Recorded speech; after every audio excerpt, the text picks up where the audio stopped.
শেখ হাসিনা দেশ ছেড়ে পালিয়ে যাওয়ার পর থেকে একের পর এক তার নানা কুকীর্তি বেরিয়ে আসছে। রাজনৈতিক ভিন্নমত পোষণকারীদেরকে দমন করতে আওয়ামী লীগ সরকারের সময়ে বহু মানুষকে গুম করা হয়েছে। যে গোপন কারাগারে গুম করা হতো সেই জায়গাটার ছদ্মনাম হলো আয়নাঘর। শেখ হাসিনার আস্থাভাজন বাংলাদেশের সামরিক বাহিনীর গোয়েন্দা সংস্থার কিছু অসৎ অফিসার এই আয়নাঘর পরিচালনা করত। কি কেন কিভাবে এই পর্বে শেখ হাসিনার গোপন কারাগার আয়নাঘর সম্পর্কে আলোচনা করা হবে।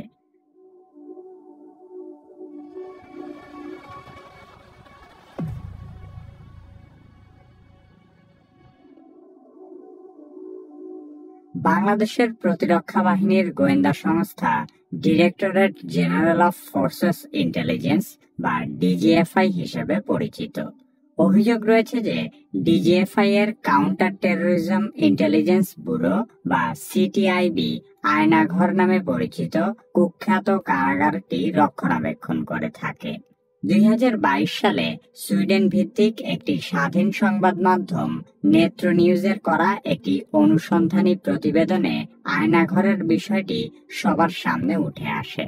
সেখান থেকেই দেশের মানুষ জানতে পারে যে বিভিন্ন সময়ে বলপূর্বক গুমের শিকার ব্যক্তিদেরকে আয়নাঘরে আটক করে নির্যাতন চালানো হতো। আয়নাঘর ঢাকা সেনানিবাসের ভেতরেই অবস্থিত বলে ধারণা করা হয়। আয়নাঘরে বন্দী থাকা সাবেক এক সেনা সদস্য জানিয়েছেন, অতীতে এই জায়গাটি জয়েন্ট ইন্টারোগেশন সেল নামে পরিচিত ছিল। পরবর্তীতে একে সংস্কার ও বর্ধিত করে আয়নাঘর বানানো হয়েছে। গুমের শিকার হওয়া বেশ কয়েকজন সাবেক সেনাবাহিনীর কর্মকর্তা আয়নাঘরের অবস্থান প্রকাশ করেছেন। তারা জানিয়েছেন এই আয়নাঘরটি ডিজিএফআই এর অফিসের ঠিক পেছনেই অবস্থিত। এখানে কমপক্ষে 16টি কক্ষ রয়েছে, যেখানে একসাথে 30 জনকে বন্দী করে রাখা যায়। আয়নাঘরের দায়িত্বে থাকা কয়েকজন সামরিক কর্মকর্তা গোপন এই কারাগারের ছবিও প্রকাশ করেছেন। এসব ছবি দেখলেই বোঝা যায় গোপন এই কারাগারে কাউকে বন্দী করা কতটা অমানবিক। এখানে বহু লোককে বিনা বিচারে বছরের পর বছর, এমনকি যুগের পর যুগ আটকে রাখা হয়েছে। আয়নাঘরের বন্দীদের একজন বলেন, এসব কয়েদখানার দেয়ালে বহু লোকের নানা রকমের আর্তনাদ খোদাই করে লেখা আছে।